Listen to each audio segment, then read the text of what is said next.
In this video, I shall explain the method of constructing evolutionary tree or phylogenetic tree from genetic data. See, the method which I am going to employ is UPGMA, that is unweighted pair group method using arithmetic averages. This is actually full form of UPGMA. U stands for unweighted, P stands for pair, then G for group, M stands for method, and A stands for arithmetic averages. So by using arithmetic averages, we construct pairwise groups to see that which groups are very close to each other and which are distantly related. So it is a method for estimating evolutionary or phylogenetic relationship among different groups of organisms, and that will be based on genetical data or sometimes even morphological data because several morphological features are genetically determined. So we can utilize the different kinds of data to construct the evolutionary tree. This is a table which we can use to construct a evolutionary tree, and in this table the amino acid dissimilarity for a conserved protein among 5 different species of animals is shown. That is A, B, C, D, E. These are 5 different animal species, and these 5 different animal species suppose have a protein which is made up of 200 amino acids, and the gene encoding this protein is a well conserved one. A well conserved means it is a sequence of DNA which has undergone a very moderate amount of changes during the course of time, but it is found in all these 5 different species of animals. And what is shown here, that members of species A, they show complete similarity. So 0 means there is no amino acid variation among the members of the species A. Likewise, members of species B, they have total similarity for amino acid sequence. But when we compare the lengthwise, amino acid changes between A and B, we find that 20 amino acid differences exist between A and B. Between A and C, 60 amino acid variations are there. Likewise, between B and C, 50 amino acid variations are there. Between A and D, these 2 species, 100 amino acid variations are there out of 200, as I just considered that means if the protein has 200 amino acid sequence, then out of that 100 amino acid variations exist between A and D. So by observing this table, we can know that which of the 2 species have amino acid variations of what extent, means the level of variation between 2 species could be seen. Now if we carefully observe this table, we find that it is A and B, these 2 species, which have maximum similarity because only 20 amino acid differences exist between these 2. The other group which is also showing closeness is D and E. D and E, that is the amino acid variations. So we can understand that in the phylogenetic tree, definitely AB will be closely related species, and D and E will be another group where similarity will be there. So now what we shall be doing, we shall first of all construct a line diagram where A and B will be connected to each other. So through horizontal lines we can connect A and B to show that they are quite same.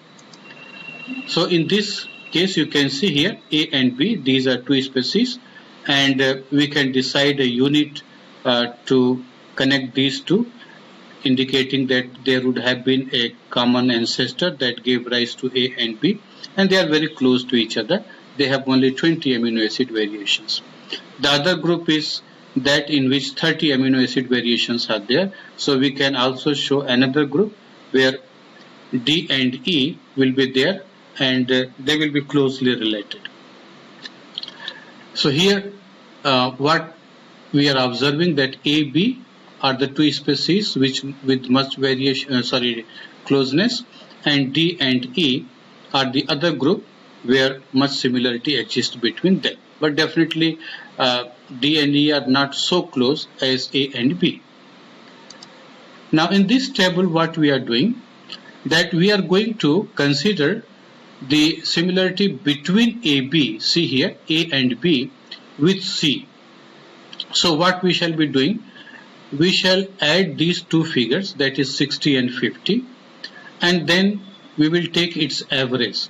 So distance between AB and C will be calculated by using this method, that is 60 plus 50. This will be 110 and it will be divided by 2. So this figure will come 55.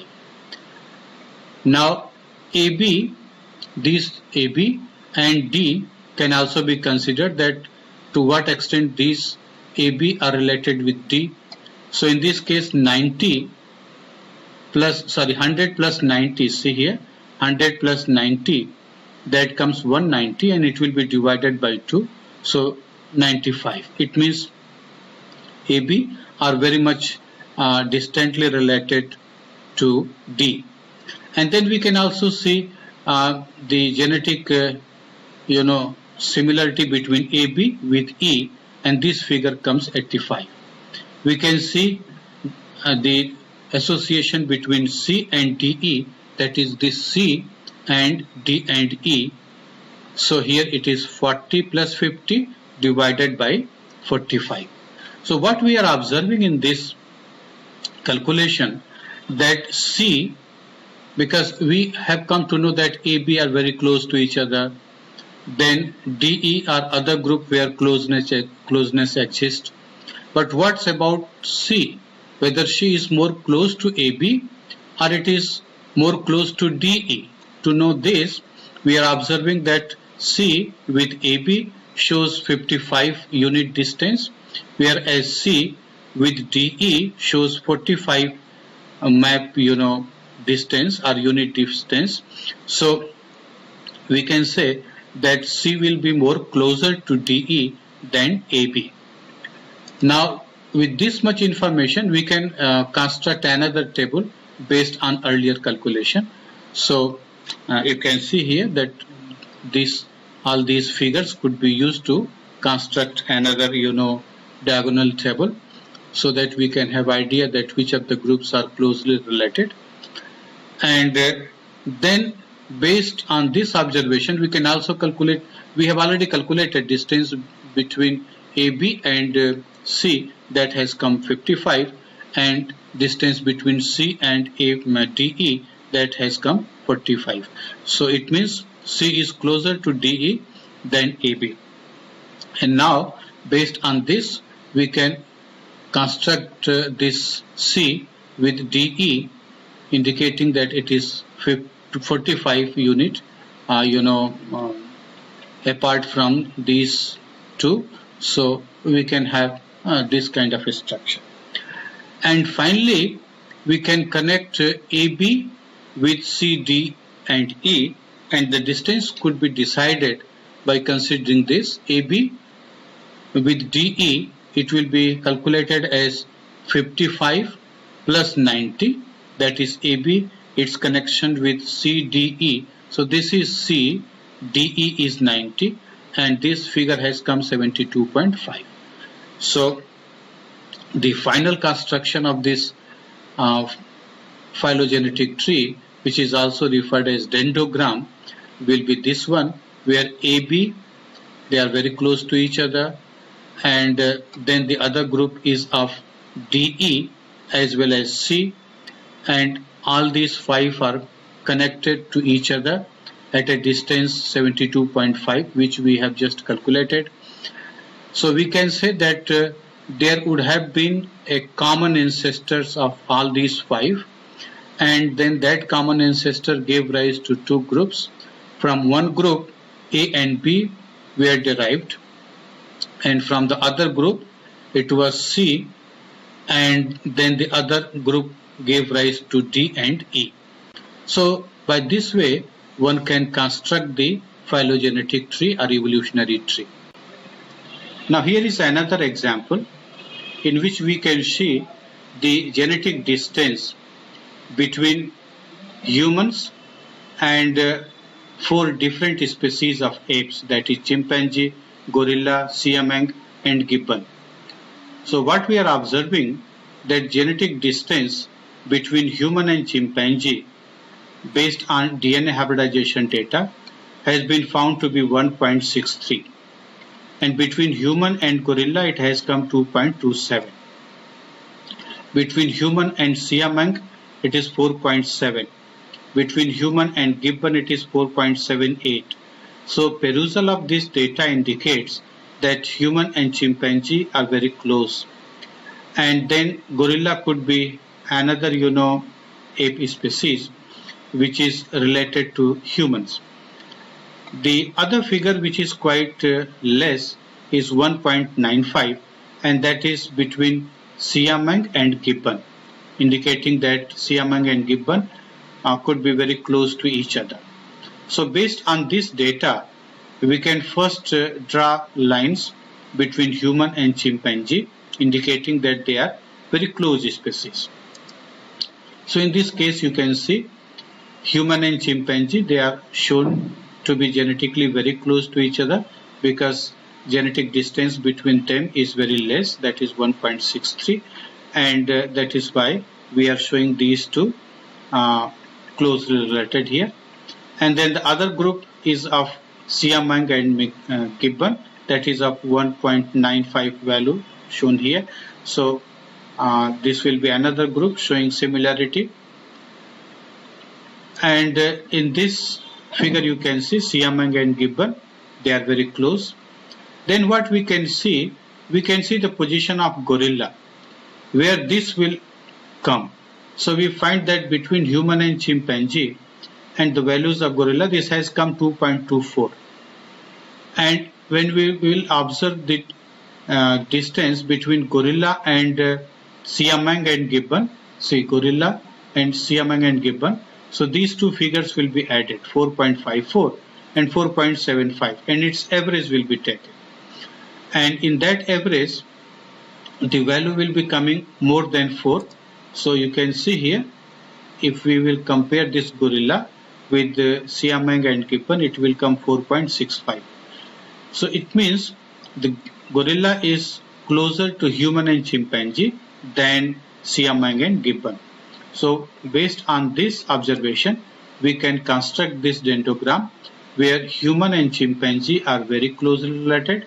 Likewise, siamang and gibbon, they are also close to each other. Gorilla, that is connected with human and chimpanzee. So we can say that there was a common ancestor which actually gave rise to 2 groups. From one group, siamang and gibbon were formed, and from the other, human, chimpanzee and gorilla originated. So by using such steps, one can construct the phylogenetic tree to demonstrate that which of the groups are closely related and which are distantly related. The other point is that here, for simplicity, I have just taken 5 cases, and in certain cases or certain research work, you may have more than a dozen different kinds of species or groups for comparison purpose. So there are computer generated programs. You have to simply put the data over there, and then it will generate such kind of figures. So we must know that how such type of evolutionary tree will be explained or interpreted.